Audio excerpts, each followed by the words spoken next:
Hello students, कैसे हैं आप लोग। आई होप आप लोगों की पढ़ाई अच्छी चल रही होगी। देखिए, आज हम लोग इंडियन इकोनॉमी से रिलेटेड बहुत इंपॉर्टेंट एमसीक्यू सॉल्व करने वाले हैं, जो आपके आने वाले पीसीएस एग्जाम के लिए और यूपीएससी के लिए बहुत ज़्यादा इंपॉर्टेंट है।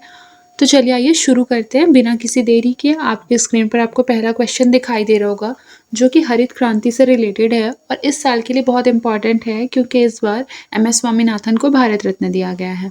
तो ये क्वेश्चन हमारे लिए काफ़ी ज़्यादा इंपॉर्टेंट हो जाता है। चलिए शुरू करते हैं।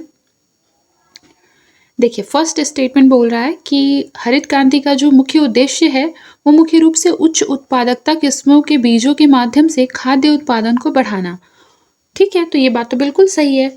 फिर देखिए, फिर अगला क्या लिखा हुआ है कि रासायनिक उर्वरकों और कीटनाशकों का प्रयोग जो है वो न्यूनतम किया गया। तो ये बात तो गलत है, क्योंकि उस टाइम पे बहुत सारे कीटनाशकों का प्रयोग किया गया था। तो ये हमारा क्या हो जाएगा, रॉन्ग हो जाएगा, ये राइट हो जाएगा, यानी हमारा correct answer option number A. Next question देखिए कि भारत में आर्थिक सुधारों के संदर्भ में निम्नलिखित कथनों पर विचार कीजिए। क्या लिखा है, सबसे पहले लिखा है उदारीकरण का जो उद्देश्य है वो निजी क्षेत्र के उद्यमों पर लगे प्रतिबंधों को समाप्त करना था। तो ये बिल्कुल सही है। ठीक है, फिर देखिए, निजीकरण के कारण सार्वजनिक क्षेत्र के उद्यमों में सरकारी स्वामित्व पूरी तरह समाप्त हो गया। तो ये बात गलत है। जहां इस तरह का एक्सट्रीम वर्ड रहेगा वो गलत होगा। मैंने आपको टिप्स एंड ट्रिक्स वाले क्लास में बताया है, यानी करेक्ट आंसर हमारा option number A. Next question देखिए, मानव विकास सूचकांक से रिलेटेड है। तो याद रखिए, देखिए, सबसे पहले मानव विकास सूचकांक में जन्म के समय जीवन प्रत्याशा को देखा जाता है। फिर देखा जाता है कि सकल नामांकन अनुपात कितना है। फिर उसके बाद प्रति व्यक्ति आय देखा जाता है, पोषण सेवन नहीं देखा जाता है। ठीक है, यानी कि जो हमारा हो गया करेक्ट आंसर वो हो जाएगा ऑप्शन नंबर सी, ओनली 3। फिर देखिए, बीओपी के बारे में क्वेश्चन है। देखिए, याद रखिए, सबसे पहले जो बीओपी होता है ना, उसमें आंतरिक व्यापार यानी देश के भीतर के व्यापार को शामिल नहीं किया जाता। बीओपी में एक देश के द्वारा दूसरे देशों के साथ जो व्यापार होता है, यानी बाह्य व्यापार को ही शामिल किया जाता है, केवल इसको। ठीक है, तो ये हमारा रॉन्ग हो जाएगा। तो ये स्टेटमेंट रॉन्ग हो गया। अब देखिए, दूसरा स्टेटमेंट क्या है, बीओपी सदैव किसी देश के लिए एक निश्चित अवधि में संतुलन कुल को दर्शाता है, यानी बैलेंस्ड टोटल को दर्शाता है। ये बात बिल्कुल सही है, यानी कि ओनली 2 सही है। फिर देखिए, 5th नंबर क्वेश्चन कि भारत में पंचवर्षीय योजनाओं का प्रमुख उद्देश्य क्या था। तो देखिए, सार्वजनिक निजी क्षेत्र दोनों क्षेत्रों के साथ मिश्रित अर्थव्यवस्था स्थापित करना, ये सही है। पूर्ण सरकारी स्वामित्व वाले सोवियत शासन के समाजवाद का अनुकरण करना, तो ये बात गलत है। ठीक है, सोवियत शासन के समाजवाद का अनुकरण करना तो लक्ष्य नहीं हो सकता। ठीक है, यानी correct answer option number A. फिर देखिए, निम्नलिखित में से कौन सा वर्ष 1991 में भारत में शुरू किए गए आर्थिक सुधारों का एक प्रमुख उद्देश्य था। तो इसका जो करेक्ट आंसर हमारा हो जाएगा, ये हो जाएगा ऑप्शन नंबर सी, विदेशी मुद्रा आरक्षित निधियों में वृद्धि। फिर देखिए, भारत की पंचवर्षीय योजनाओं एवं उनके उद्देश्यों के संबंध में कौन से कथन सुमेलित हैं। सबसे पहले योजना में प्रथम पंचवर्षीय योजना का उद्देश्य था कृषि पर बल। द्वितीय पंचवर्षीय योजना का जो उद्देश्य था वो था औद्योगिकरण पर फोकस। और तृतीय पंचवर्षीय योजना का जो मुख्य उद्देश्य था वह था आर्थिक आत्मनिर्भरता। यानी ये तीनों सुमेलित हैं, इसलिए हमारा option number C correct answer होगा। फिर देखिए, 8th नंबर क्वेश्चन है कि राजकोषीय नीति में सरकारी व्यय और कराधान जो है वो शामिल होते हैं, ये सही है। फिर है सभी सरकारी व्यय का उद्देश्य मुद्रास्फीति को कम करना होता है, ये गलत है। सभी का कैसे हो सकता है, क्या पता किसी भी सरकारी जो व्यय है उसका उद्देश्य मुद्रास्फीति को बढ़ाना भी हो सकता है। इसीलिए यहाँ पर एक्सट्रीम सेंटेंस ऑल है, दैट्स वाई ये रॉन्ग है। अब देखिए, करेक्ट आंसर हमारा option number C. Next question देखिए कि वस्तु विनिमय प्रणाली के बारे में कौन सा स्टेटमेंट जो है वो सही है। तो देखिए, सबसे पहले लिखा है वस्तु विनिमय प्रणाली के लिए आवश्यकताओं का दोहरा संपादन आवश्यक होता है। तो ये बात क्या है, बिल्कुल सही है। ठीक है, वस्तु विनिमय प्रणालियां मौद्रिक विनिमय की तुलना में अधिक कुशल होती हैं, ये बात सही नहीं है। ठीक है, इसलिए करेक्ट आंसर हमारा ऑप्शन नंबर ए हो जाएगा। फिर देखिए, मुद्रा के कार्यों के संदर्भ में कौन सा स्टेटमेंट सही है। देखिए, मुद्रा विनिमय के माध्यम लेखा की इकाई मूल्य संचय के रूप में कार्य करती है। लेखा की इकाई के रूप में मुद्रा का अर्थ होता है कि सभी वस्तुओं और सेवाओं के मूल्य को मानकीकृत करती है। ठीक है, हाँ, तो ये भी बिल्कुल सही है, यानी ऑप्शन नंबर सी जो हो जाएगा ये इसका करेक्ट आंसर होगा। फिर देखिए नेक्स्ट क्वेश्चन सकल घरेलू उत्पाद से संबंधित है। लिखा हुआ है कि सकल घरेलू उत्पाद किसी देश की सीमाओं के भीतर उत्पादित वस्तुओं और सेवाओं के कुल मूल्य का मापन करता है। ये बात सही है। इसमें देश के भीतर विदेशी कंपनियों का भी उत्पादन शामिल होता है, तो ये बात भी शामिल है क्योंकि ये बेसिकली जो जीडीपी होती है वो भौगोलिक सीमा को ध्यान में रखती है। अगर भौगोलिक सीमा जैसे मान लीजिए इंडिया का है, तो उसके अंदर चाहे विदेशी कंपनी क्यों ना हो, वो जो पैरामीटर अपने लिए जीडीपी के लिए फॉलो करेगी उसमें वो सारे भी शामिल होंगे, यानी विदेशी कंपनियों का जो उत्पादन होता है वो भी शामिल होगा। ठीक है। फिर देखिए संसदीय विशेषाधिकारों पर 2024 के सर्वोच्च न्यायालय के निर्णय के बारे में निर्णय दिया हुआ है कि न्यायालय ने निर्णय दिया कि यदि कोई भी संसद का सदस्य मतदान करने संसद में भाषण के संबंध में रिश्वत लेता है तो उसे संसदीय विशेषाधिकार माना जाएगा। ये गलत है। फिर देखिए भ्रष्टाचार के मामले में इस निर्णय में संसदीय विशेषाधिकार की तुलना में सरकार में व्यक्तिगत जवाबदेही और ईमानदारी को अधिक प्राथमिकता दी गई है। ये बात बिल्कुल सही है, यानी ऑप्शन नंबर बी जो हो जाएगा, ऑप्शन नंबर बी ये सही हो जाएगा। ठीक है। फिर देखिए निम्नलिखित में से कौन सा अंतिम वस्तुओं का सर्वोत्तम रूप से चित्रित करता है। तो देखिए अंतिम वस्तु कौन से वस्तु होते हैं जो कि अंतिम उपभोग के लिए निर्दिष्ट होते हैं। फिर देखिए पूंजीगत प्राप्तियों का इनमें से उदाहरण कौन सा है। तो याद रखिए कि सार्वजनिक क्षेत्र के शेयरों की जो बिक्री होती है वो पूंजीगत प्राप्तियों का उदाहरण है। प्रगतिशील कराधान के बारे में कौन सा स्टेटमेंट सही है। तो याद रखिएगा जो प्रगतिशील कर होती है ना उसमें आय बढ़ने पर कर की दर बढ़ती है, यानी ऑप्शन नंबर सी इसका करेक्ट आंसर है। फिर नेक्स्ट देखिए भारतीय रिजर्व बैंक के कार्यों के बारे में एक क्वेश्चन लिखा हुआ है। सबसे पहले नोटिस कीजिए कि भारतीय रिजर्व बैंक 1 रुपए के नोट और सिक्कों को छोड़कर भारत में मुद्रा नोट जारी करने के लिए एक जिम्मेदार एकमात्र प्राधिकरण है। ये बात सही है। फिर आरबीआई सरकार को के बैंकर के रूप में कार्य करता है तथा उसके उधार एवं भुगतान दोनों कार्यों का प्रबंधन करता है। थर्ड स्टेटमेंट है कि आरबीआई वित्तीय स्थिरता सुनिश्चित करने और जमाकर्ताओं के हितों की रक्षा करने के लिए वाणिज्यिक बैंकों का विनियमन एवं पर्यवेक्षण करता है। ऑप्शन नंबर डी जो हो जाएगा ये इसका करेक्ट आंसर होगा। फिर देखिए राष्ट्रीय आय लेखांकन के संबंध में निम्नलिखित में से कौन सी एक प्रवाह अवधारणा है। तो याद रखिएगा कौन सी एक प्रवाह अवधारणा है। आय जो होता है उसका एक प्रवाह होता है। फिर देखिए राजकोषीय घाटे का सर्वोत्तम रूप से वर्णन कौन करता है। तो याद रखिए राजकोषीय घाटा जो होता है वो उधार को छोड़कर कुल बजट व्यय में से कुल बजट प्राप्तियों को घटाकर प्राप्त किया जाता है। फिर देखिए किसी अर्थव्यवस्था में आय का वर्तुल प्रवाह मुख्य रूप से किसके बीच संबंध को दर्शाता है। तो याद रखिएगा जो आय का वर्तुल प्रवाह होता है ना बेसिकली वो अर्थशास्त्र में एक मौलिक अवधारणा होती है जो किसी भी अर्थव्यवस्था में मुद्रा वस्तुओं और सेवाओं के निरंतर आवागमन को दर्शाता है तथा आय व्यय के बीच संबंध पर बल देता है, यानी कि इसका करेक्ट आंसर होगा आय और व्यय के बीच संबंध को दर्शाता है। ठीक है, इस चीज को याद रखिएगा। फिर देखिए नेक्स्ट क्वेश्चन क्या लिखा हुआ है कि मूल्य ह्रास से तात्पर्य पूंजी उपभोग भत्ते से है जिसके अंतर्गत समय के साथ अचल आस्तियों में आई टूट फूट का लेखा जोखा रखा जाता है। ये बात बिल्कुल सही है। मूल्यह्रास मतलब कि आस्तियों में आई टूट फूट का लेखा जोखा करना। ठीक है। फिर देखिए माल सूची उन तैयार वस्तुओं के स्टॉक को दर्शाती है जिसे कोई व्यवसाय भविष्य की बिक्री या उत्पादन आवश्यकताओं के लिए रखता है।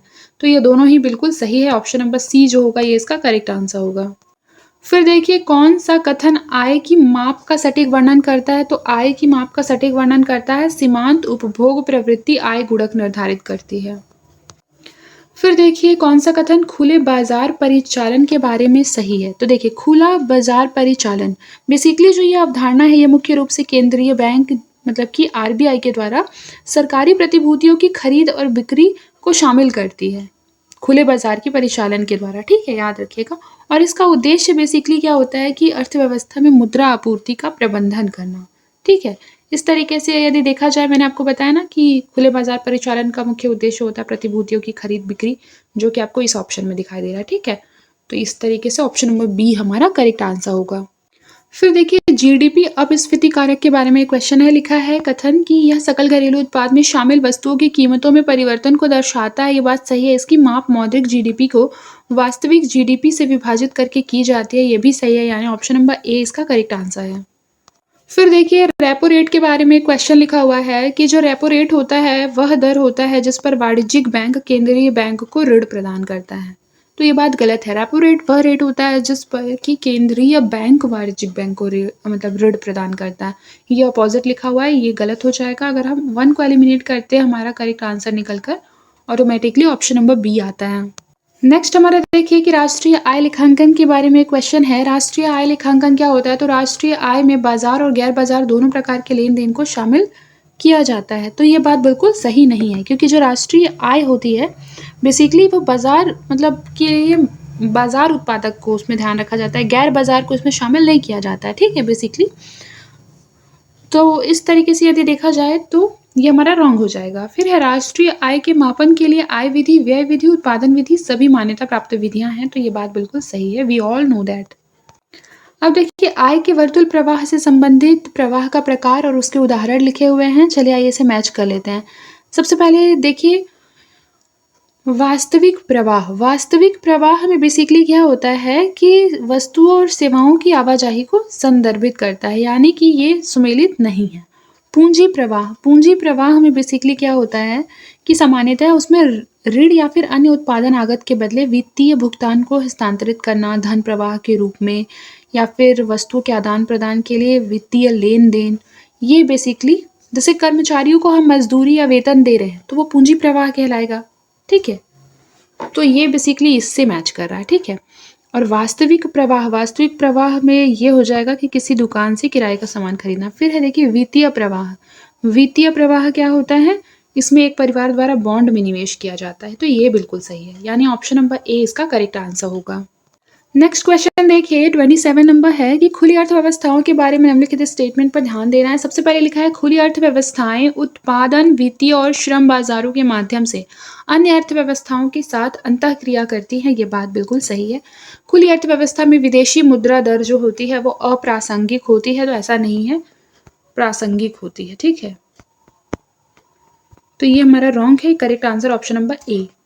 फिर देखिए जब व्यय प्राप्तियों से अधिक हो जाता है तो सरकार के बजट में घाटा होता है। ठीक है, जब व्यय जो होता है वो प्राप्तियों से अधिक हो जाता है तो सरकार के बजट में घाटा होता है। तो ये बात बिल्कुल सही है। फिर है स्टेटमेंट 2 क्या है कि पूंजीगत व्यय में वृद्धि ही बजट घाटे का एकमात्र कारण होता है। तो एकमात्र, ये तो हमारा एक्सट्रीम सेंटेंस हो गया, तो ये हमारा रॉन्ग हो गया। ठीक है, यानी कि स्टेटमेंट 1 सही है बट 2 रॉन्ग है, यानी कि ऑप्शन नंबर सी इसका करेक्ट आंसर होगा। नेक्स्ट क्वेश्चन है कि निम्नलिखित में से कौन रोजगार, ब्याज और धन के सामान्य सिद्धांत पर अपने कार्य के लिए जाना जाता है? तो इसका करेक्ट आंसर हो जाएगा John Maynard Keynes. John Maynard Keynes जो है वो रोजगार, ब्याज और धन के सामान्य सिद्धांत पर अपने कार्य के लिए जाना जाता है। बेसिकली इन्होंने एक समष्टि अर्थशास्त्र जिसे हम कहते हैं, एक होता है व्यष्टि अर्थशास्त्र, एक समष्टि अर्थशास्त्र, तो ये बेसिकली समष्टि अर्थशास्त्र की नींव इन्होंने ही रखी थी, जॉन मेनार्ड कीन्स ने। ठीक है, याद रखिएगा। उन्होंने मांग संचालित विकास पर अधिक बल दिया था और मंदी के दौरान सक्रिय सरकारी हस्तक्षेप का भी प्रस्ताव रखा था। ठीक है, याद रखिएगा। अब नेक्स्ट क्वेश्चन देखिए कि सकल राष्ट्रीय उत्पाद के बारे में क्वेश्चन है। ठीक है, ग्रॉस नेशनल प्रोडक्ट। देखिए फर्स्ट स्टेटमेंट है कि किसी देश के नागरिकों के द्वारा उत्पादित वस्तुओं और सेवाओं का कुल मूल्य चाहे वे कहीं भी हो उसकी सकल राष्ट्रीय उत्पाद में शामिल किया जाएगा। ये बात बिल्कुल सही है। अगर जैसे देश का नागरिक, मान लीजिए इंडिया का कोई भी नागरिक है, ठीक है, वह मान लीजिए कि किसी और देश में भी उत्पादन कर रहा है, ठीक है, मतलब उत्पादन कार्य इन द सेंस कि किसी भी कार्य में संलिप्त है, तो उस कार्य से अगर उसको जो सैलरी प्राप्त हो रही है बेसिकली वो सकल राष्ट्रीय उत्पाद में शामिल किया जाएगा। ठीक है, लेकिन जीडीपी में शामिल नहीं किया जाएगा। क्यों? क्योंकि जीडीपी जो होता है ना बेसिकली वो भौगोलिक सीमा को ध्यान में रखकर मापा जाता है। ठीक है, इस चीज़ को आप याद रखिएगा। नेक्स्ट स्टेटमेंट मेरा देखिए लिखा हुआ है कि सकल घरेलू उत्पाद में विदेश से शुद्ध कारक आय को सम्मिलित कर जीएनपी की गणना की जाती है। तो ये बात बिल्कुल सही है, यानी कि ऑप्शन नंबर सी हमारा करेक्ट आंसर होगा, बोथ। स्टूडेंट्स, आपके लिए एक मैसेज है कि अगर आपको मेरा पढ़ाया हुआ थोड़ा भी समझ में आता है या फिर अच्छा लगता है तो आप इसे अपने दोस्तों के साथ ज़रूर से ज़रूर शेयर करें और मेरे चैनल को ज़रूर से ज़रूर सब्सक्राइब करें, because I need your support, ताकि मैं और वीडियोस अच्छी तरह से डाल सकूं। आगे बढ़ते हैं। एक खुली अर्थव्यवस्था में समग्र मांग के निम्नलिखित घटकों पर विचार कीजिए। देखिए सबसे पहले क्या लिखा हुआ है कि उपयुक्त में से कितनी समग्र मांग में प्रत्यक्ष रूप से योगदान देते हैं? तो समग्र मांग में उपभोग का भी हाथ होता है, निवेश का भी हाथ होता है, सरकारी व्यय का और शुद्ध निर्यात का। आप लोगों ने ये फॉर्मूला भी पढ़ा होगा, C+I+G(x-m) वाला, ठीक है? इस चीज को याद रखिएगा।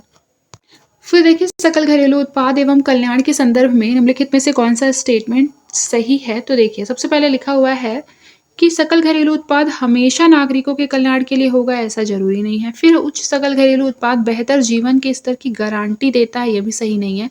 देखिए, जो भी एक्सट्रीम सेंटेंस है ना, सबसे पहले एक्सट्रीम वर्ड को हम लोग को मतलब उसको हम लोग को डिनोट कर लेना है कि नहीं, ये तो नहीं ही हो सकता है, जैसे मैंने किया। देखिए, फिर है सकल घरेलू उत्पाद सामाजिक और पर्यावरणीय लागतों पर विचार करता है, तो ऐसा नहीं है।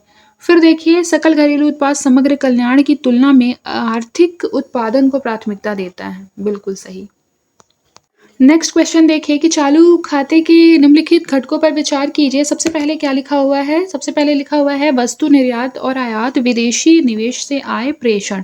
चालू खाते में कौन कौन से शामिल है? तो याद रखिएगा, तीनों ही चालू खाते में शामिल है। नेक्स्ट क्वेश्चन देखिए कि निम्नलिखित में से कौन प्रतिबंधित अस्थायी विनिमय दर का सटीक वर्णन करता है? तो प्रतिबंधित अस्थायी दर का विनिमय का वर्णन करता है कि विनिमय दर मुख्य रूप से बाजार द्वारा संचालित होती है, जिसमें कभी कभार हस्तक्षेप को स्वीकार किया जाता है, इसी को बोलते हैं अस्थायी विनिमय दर। Option number C. फिर देखिए, किनेसियन अर्थशास्त्र के संदर्भ में निम्नलिखित में से कौन सा स्टेटमेंट जो है वो सही है? सबसे पहले देखिए क्या लिखा हुआ है कि किनेशियन मॉडल जो है आर्थिक स्थिरता में समग्र मांग की भूमिका पर बल देते हैं। तो ये बात मैंने आपको अभी थोड़ी देर पहले बताया था, ठीक है, ऊपर वाले क्वेश्चन में। तो ये बात बिल्कुल सही है। फिर किन्स ने प्रस्तावित किया कि मुद्रास्फीति को कम करने के लिए सरकारी हस्तक्षेप आवश्यक है। देखिए, पहली बात तो ये है कि यह हस्तक्षेप जो होता है वो समग्र मांग में वृद्धि और रोजगार के स्तर को बनाए रखने में सहायता करता है। लेकिन जो किन्स है ना, उन्होंने मुख्य रूप से मुद्रास्फीति को कम करने के लिए एक उपकरण के रूप में सरकारी हस्तक्षेप पर ध्यान केंद्रित नहीं किया, बल्कि उनके सिद्धांतों का उद्देश्य आर्थिक मंदी और बेरोजगारी की समस्या का समाधान करना था। देखिए, इन्होंने सरकारी हस्तक्षेप को कब स्वीकार किया? मुद्रास्फीति को कम करने के लिए नहीं, बल्कि तब जबकि आर्थिक मंदी का समय हो, तब ये सरकारी हस्तक्षेप को स्वीकार करते हैं। तो ये हमारा रॉन्ग हो जाएगा। Correct answer option number A.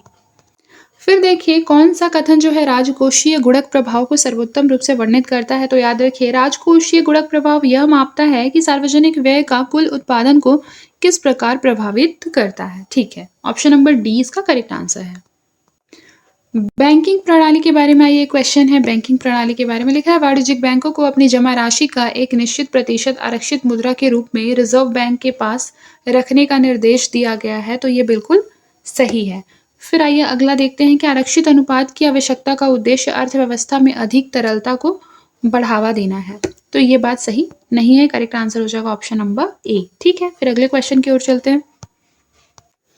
देखिए, मुद्रा के प्रकारों से संबंधित उसके युग्मों पर विचार करना है। आइए देखते हैं। सबसे पहले लिखा है फिएट मनी। याद रखिए, फिएट मनी जो होता है ना, जिसका कि बेसिकली आंतरिक मूल्य नहीं होता और सरकारी आदेश पर दिया जाता है, जैसे फिएट मनी हमारा करेंसी नोट हो जाएगा। लीगल टेंडर, लीगल टेंडर वह मुद्रा होता है जो कानून के द्वारा ऋणों के लिए वैध भुगतान के रूप में मान्यता प्राप्त की जाती है। करेंसी नोट बेसिकली जो होता है ना, वो वैध मुद्रा है। तो ये बात बिल्कुल सही है, ये तो बिल्कुल सही सुमेलित है। ठीक है, देखिए फिएट मनी भी यही होगा। ठीक है, फिर देखिए कमोडिटी मनी। कमोडिटी मनी जो होता है वो बेसिकली कौन से होते हैं? जिसका आंतरिक मूल्य होता है, जैसे मान लीजिए चांदी का सिक्का हो गया, सोने का सिक्का हो गया, ये होता है कमोडिटी मनी। यानी ये भी क्या है? बिल्कुल सही सुमेलित है, यानी ऑप्शन नंबर बी हमारा करेक्ट आंसर होगा। अब देखिए, विकास की अवधारणा के संदर्भ में निम्नलिखित कथनों पर विचार कीजिए। सबसे पहले लिखा हुआ है कि विकास में केवल आय और सकल घरेलू उत्पाद जैसे आर्थिक विकास संकेतक शामिल होते हैं। तो ये बात सही नहीं है। फिर देखिए, विकास में समानता, सम्मान, सुरक्षा जैसे गैर भौतिक पहलू भी शामिल हैं। तो ये इसका करेक्ट आंसर हो जाएगा ऑप्शन नंबर बी। अब देखिए, भारतीय अर्थव्यवस्था के क्षेत्रों के संदर्भ में निम्नलिखित कथनों पर विचार कीजिए। सबसे पहले क्या लिखा हुआ है? सबसे पहले लिखा हुआ है कि प्राथमिक क्षेत्र में कपास की खेती होती है, ये बात बिल्कुल सही है। द्वितीयक में कपड़ों की बुनाई होती है, मैन्युफैक्चरिंग कार्य होता है, बिल्कुल सही है। तृतीयक में किसानों को बीज खरीदने के लिए ऋण उपलब्ध कराना, जो कि बैंक कराती है। बैंकिंग का जितना भी एरिया होता है वो तृतीयक अर्थव्यवस्था के तृतीयक एरिया में शामिल होती है। तो ये तीनों ही क्या हो जाएंगे? सही सुमेलित हो जाएंगे। देखिए लिखा है प्रच्छन्न बेरोजगारी का सर्वोत्तम वर्णन कौन सा एग्जाम्पल करता है? तो देखिए वैसा बेरोजगारी बेसिकली जहाँ की श्रमिकों की कुल संख्या जो होती है वो आवश्यक से ज़्यादा हो जाती है, तो ये हो जाता है हमारा प्रच्छन्न बेरोजगारी। फिर देखिए स्थिर विनिमय दर प्रणाली के बारे में आइए जान लेते हैं। सबसे पहले देखिए स्थिर विनिमय दर प्रणाली में बेसिकली विदेशी मुद्रा भंडार जो होता है उसे क्रय विक्रय करके स्थिर मुद्रा दर बनाए रखने के लिए केंद्रीय बैंक जो होता है उसका हस्तक्षेप इसमें शामिल होता है। इस लक्ष्य को प्राप्त करने के लिए जो आरबीआई होती है वह अवमूल्यन को रोकने के लिए घरेलू मुद्रा को या तो क्रय कर सकती है या फिर मूल्य वृद्धि को रोकने के लिए इसका विक्रय कर सकती है, जिससे कि क्या हो, यह सुनिश्चित हो सके कि जो विनिमय दर है वो मूल्य के करीब बनी रहे। ठीक है, यानी कि जो हमारा फर्स्ट स्टेटमेंट है वो भी वही कह रहा है कि केंद्रीय बैंक मुद्रा दर को स्थिर बनाए रखने के लिए हस्तक्षेप करता है। तो यही बात तो मैंने भी बताया, तो ये हमारा सही हो जाएगा। फिर देखिए स्थिर दरें जो होती है व्यापार में अधिक लचीलेपन की अनुमति देती हैं। देखिए लचीलेपन की अनुमति स्थिर दरें नहीं देंगी। ठीक है, स्थिर दरें तो लचीलेपन को कम करती है ना, तो कॉमन सेंस से हमारा ये स्टेटमेंट गलत हो जाएगा। ऑप्शन नंबर ए हमारा करेक्ट आंसर होगा।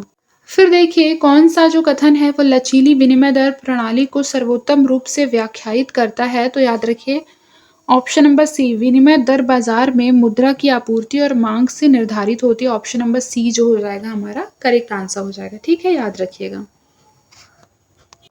नेक्स्ट हमारा देखिए कि बाह्यताओं के संदर्भ में निम्नलिखित युग्मों पर विचार कीजिए। सबसे पहले देखिए इसमें कह रहा है कि कौन से एक तरफ बाह्यताएं दिए हुए हैं, दूसरी तरफ उसके एग्जाम्पल दिए हुए हैं। सबसे पहले लिखा हुआ है सकारात्मक बाह्यताएं शिक्षा के लिए सब्सिडी, ये बात बिल्कुल सही सुमेलित है।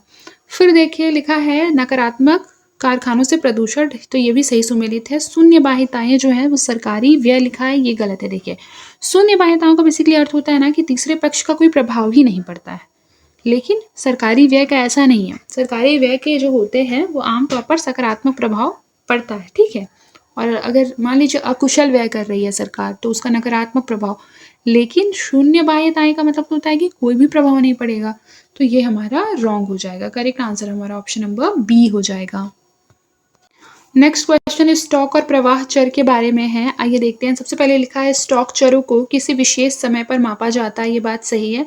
प्रवाह चर समय अवधि से स्वतंत्र होते हैं। प्रवाह चर क्या होते हैं? समय अवधि से स्वतंत्र होते हैं, तो ये बात बिल्कुल सही नहीं है। ठीक है, क्योंकि प्रवाह चर में बेसिकली होता है ना कि एक अवधि में वह मात्राओं को मापते हैं, ना कि समय अवधि से स्वतंत्र होते हैं। ठीक है, तो इस तरीके से ये हमारा गलत हो जाएगा। Correct answer option number A. Next question देखिए कि आधुनिक अर्थव्यवस्थाओं में मुद्रा और ऋण के संदर्भ में निम्नलिखित कथनों पर विचार कीजिए, कौन से सही हैं। सबसे पहले लिखा है कि आधुनिक अर्थव्यवस्थाओं में मुद्रा के मुख्य रूप में करेंसी नोट एवं मांग जमा शामिल है, ये सही है। फिर मांग जमा को मुद्रा के रूप में माना जाता है क्योंकि इसे किसी भी समय निकाला जा सकता है, यानी ऑप्शन नंबर सी जो हो जाएगा ये हमारा करेक्ट आंसर होगा। फिर देखिए विदेशी व्यापार के संदर्भ में निम्नलिखित कथनों पर विचार कीजिए, आइए देखते हैं क्या लिखा हुआ है। सबसे पहले देखिए लिखा हुआ है कि विदेशी व्यापार उपभोक्ताओं के लिए बाजार विकल्पों का विस्तार करता है। ठीक है, तो ये बात बिल्कुल सही है। फिर विदेशी व्यापार घरेलू और विदेशी उत्पादकों के बीच प्रतिस्पर्धा को बढ़ाता है, ना कि कम करता है। तो ये तो हमारा कॉमन सेंस भी लगाएंगे तो समझ जाएंगे। ऑप्शन नंबर ए इसका करेक्ट आंसर है। देखिए इकोनॉमी के जितने क्वेश्चन है ना वो काफ़ी मतलब अगर आपके पास कॉमन सेंस है, थोड़ी भी अंडरस्टैंडिंग है कॉन्सेप्ट को लेकर, तो मैक्सिमम क्वेश्चन हमारे करेक्ट ही होते हैं। ठीक है, तो आपको इकोनॉमी और पॉलिटी के क्वेश्चन तो बिल्कुल भी रॉन्ग नहीं करने हैं। अब देखिए निम्नलिखित में से कौन सा कथन समपार्श्विक को सर्वोत्तम रूप से परिभाषित करता है, ये देखते हैं। सबसे पहले देखिए ऋणदाता के पास ऋणदाता द्वारा चुकाए जाने तक गिरवी रखी गई जो परिसंपत्ति होती है उसे हम समपार्श्विक कहते हैं। ठीक है, याद रखिएगा।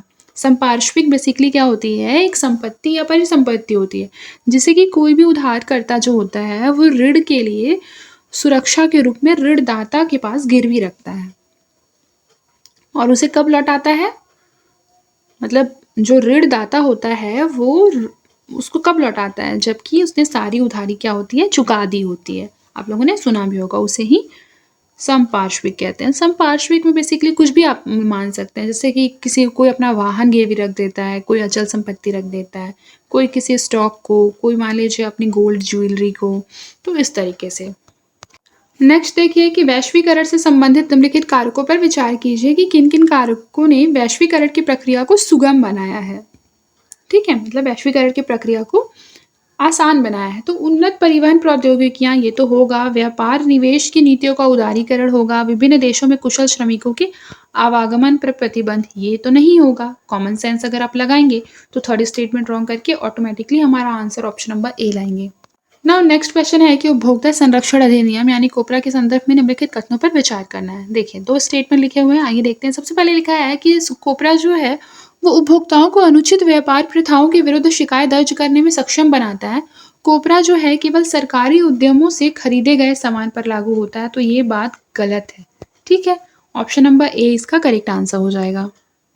फिर देखिए, निम्नलिखित में से कौन सा विकासात्मक अध्ययनों में प्रयुक्त औसत आय की अवधारणा को सर्वोत्तम रूप से वर्णित करता है। तो औसत आय क्या होता है बताइए। देखिए, औसत आय वह आय होता है जिसमें किसी देश की कुल आय को उसकी जनसंख्या से भाग देने पर प्राप्त आय। ठीक है, याद रखिए, औसत आय का फॉर्मूला आप लोगों ने पढ़ा भी होगा कि देश की कुल आय बट्टे देश की जो जनसंख्या है। ठीक है, याद रखिएगा, यहाँ मान लीजिए जनसंख्या हो गया और ये देश की कुल आय। ठीक है, ये हमारा हो जाएगा औसत आय। अब नेक्स्ट देखिए कि सतत विकास की अवधारणा के संदर्भ में कौन सा स्टेटमेंट सही है। तो देखिए, सतत विकास से तात्पर्य आर्थिक विकास को पर्यावरण संरक्षण एवं सामाजिक समानता के साथ संतुलित करना है। फिर इसका उद्देश्य भावी की पीढ़ियों की आवश्यकताओं को पूरा करने की क्षमता से समझौता किए बिना वर्तमान की आवश्यकता को पूरा करना है। यानी एक और दो दोनों सही है।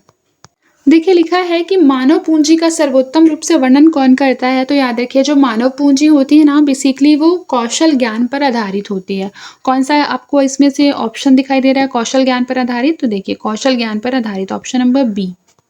नेक्स्ट है कि भारत की औद्योगिक नीति के बारे में एक क्वेश्चन लिखा हुआ है। देखिए, सबसे पहले देखिए कि औद्योगिक नीति प्रस्ताव 1956 में सार्वजनिक और निजी दोनों क्षेत्रों वाली मिश्रित अर्थव्यवस्था पर बल दिया गया है। सार्वजनिक क्षेत्र के उद्यमों को कोर क्षेत्रों के उद्योगों में भाग लेने के लिए प्रोत्साहित किया गया है। ऑप्शन नंबर सी जो हो जाएगा ये इसका करेक्ट आंसर होगा। फिर देखिए, अगला क्वेश्चन है कि भारत में प्लास्टिक अपशिष्ट प्रबंधन नियमों के बारे में एक क्वेश्चन है। प्लास्टिक अपशिष्ट प्रबंधन नियम 2021 75 माइक्रोन से कम एक एकल उपयोग वाले प्लास्टिक के निर्माण, बिक्री, उसके उपयोग पर प्रतिबंध लगाता है। कौन सा एक्ट। तो प्लास्टिक अपशिष्ट प्रबंधन नियम 2021। ठीक है, बिल्कुल सही है।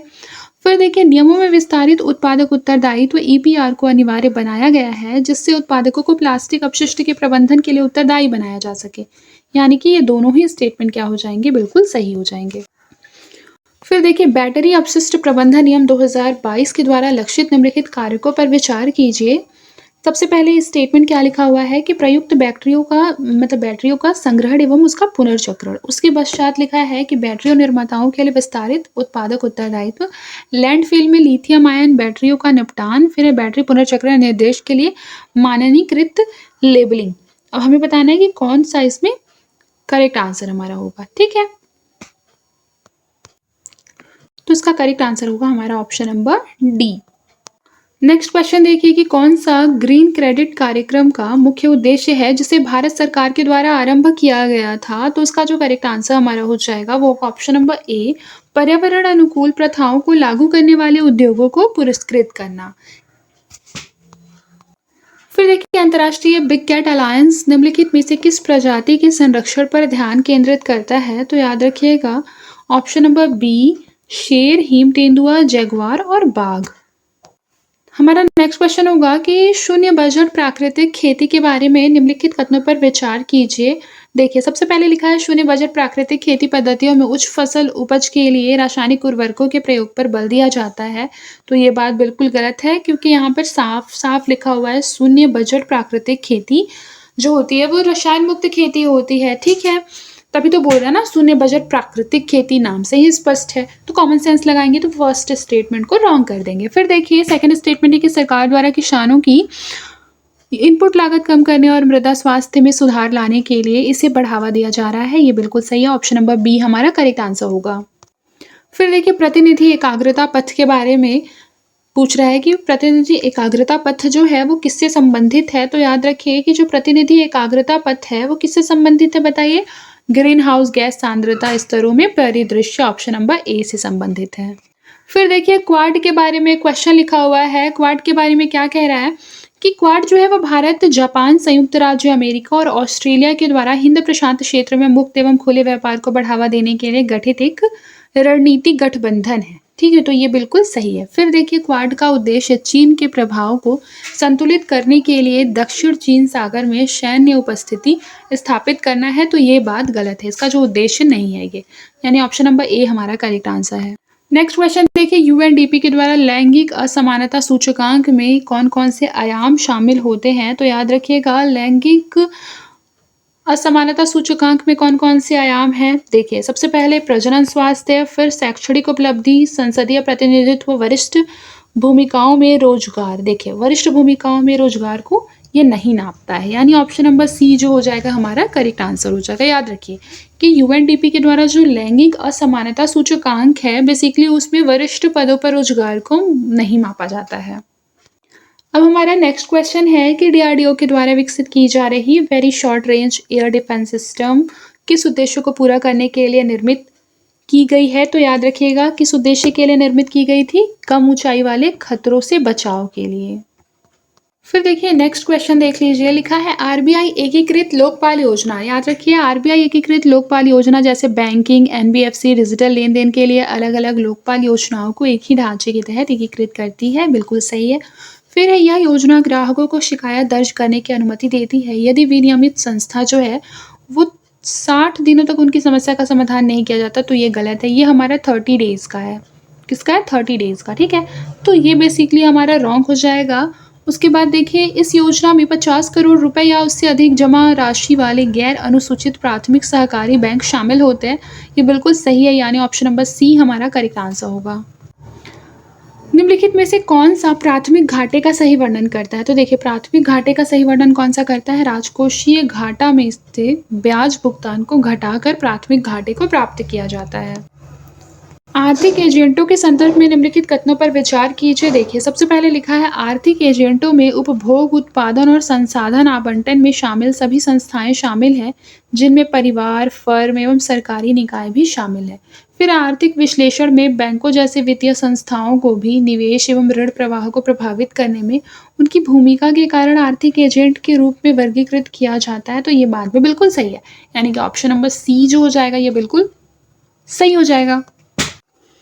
निम्नलिखित संकेतकों पर विचार कीजिए, उपर्युक्त संकेतकों में से कितने मुद्रास्फीति को मापते हैं? तो याद रखिए कितने मुद्रास्फीति को मापते हैं। सबसे पहले देखिए उपभोक्ता मूल्य सूचकांक मुद्रास्फीति को मापते हैं, थोक मूल्य सूचकांक मुद्रास्फीति को मापते हैं, जीडीपी अपस्फीति कारक जो होते हैं वो भी मुद्रास्फीति को मापते हैं, यानी कि ऑप्शन नंबर सी जो हो जाएगा ये हमारा करेक्ट आंसर होगा।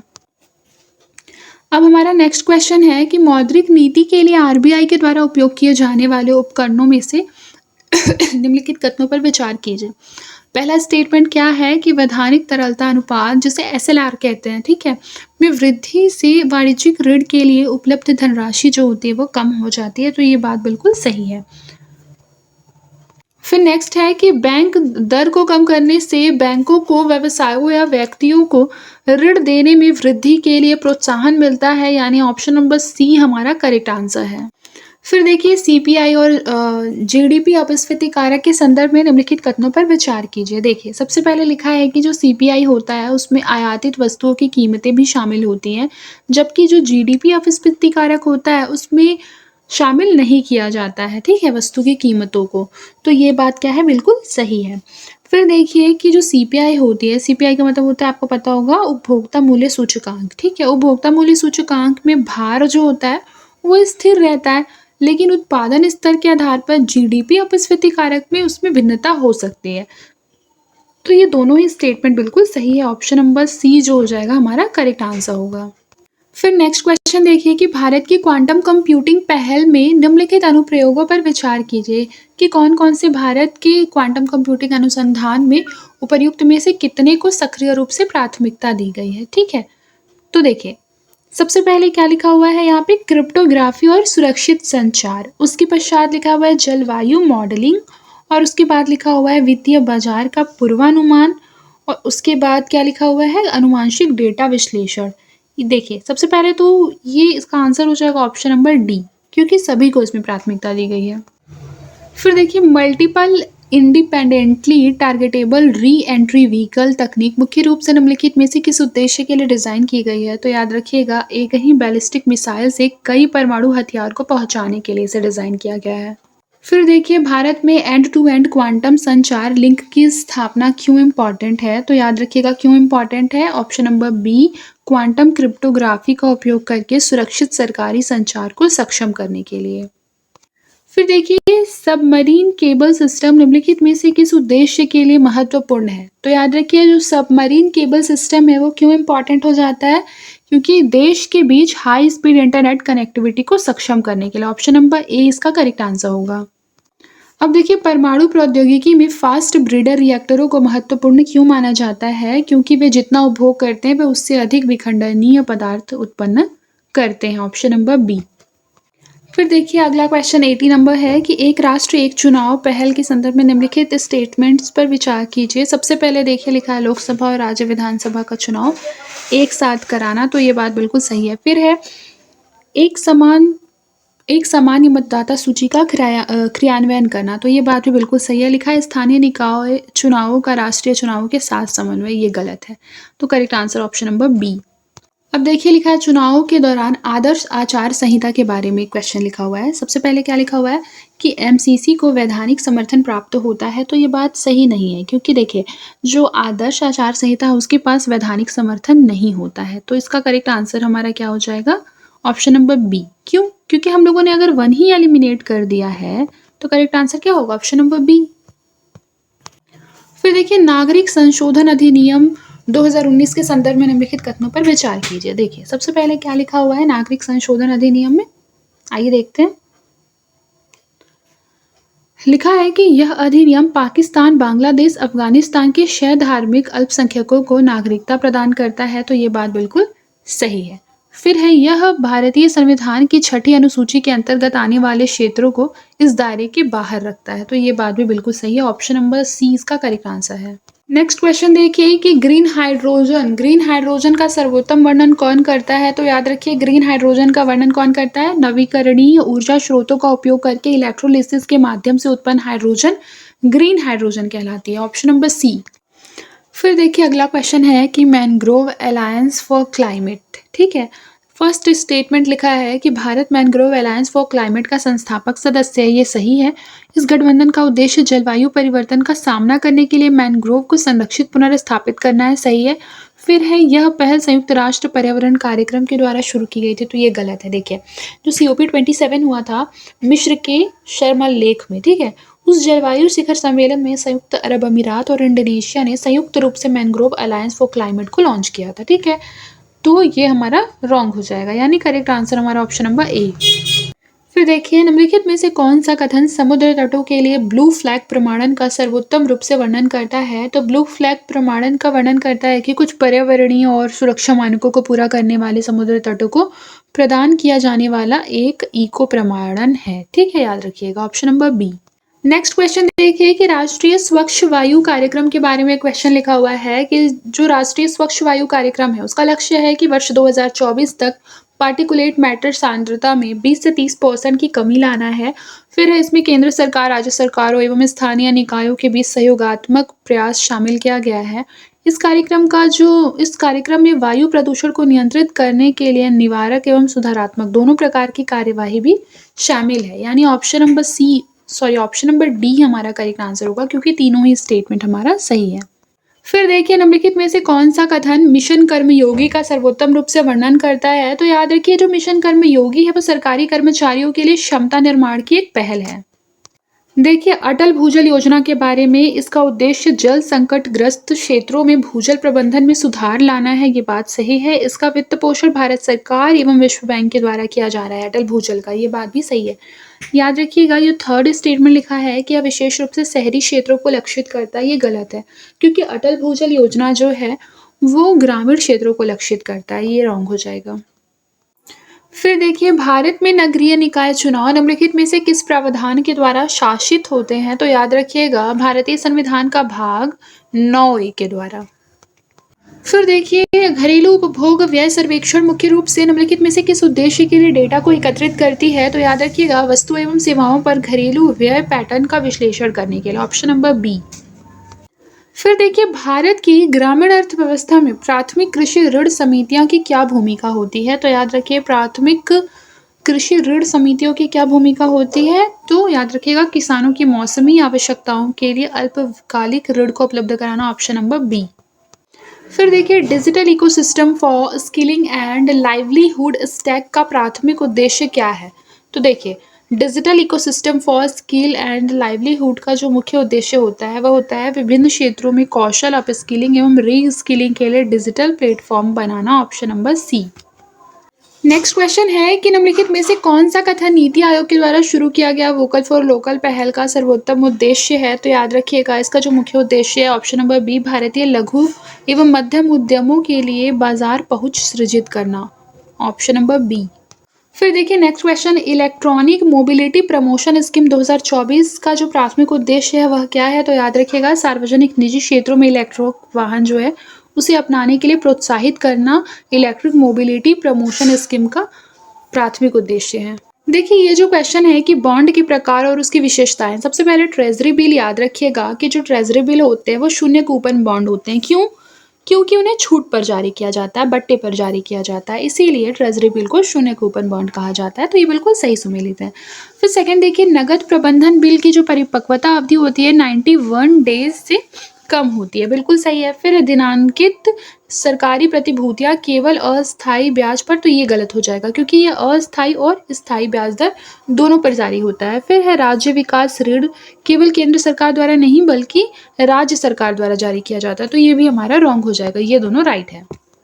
देखिए हमारा नेक्स्ट क्वेश्चन है कि कौन सा कथन भारत में राष्ट्रीय नमूना सर्वेक्षण कार्यालय द्वारा आयोजित आवधिक श्रम बल सर्वेक्षण का सटीक वर्णन करता है? तो याद रखिएगा यह श्रम बल भागीदारी दर, श्रमिक जनसंख्या अनुपात और बेरोजगारी दर जैसे प्रमुख रोजगार संकेतकों का अनुमान प्रदान करता है। ऑप्शन नंबर 20 का करेक्ट आंसर है।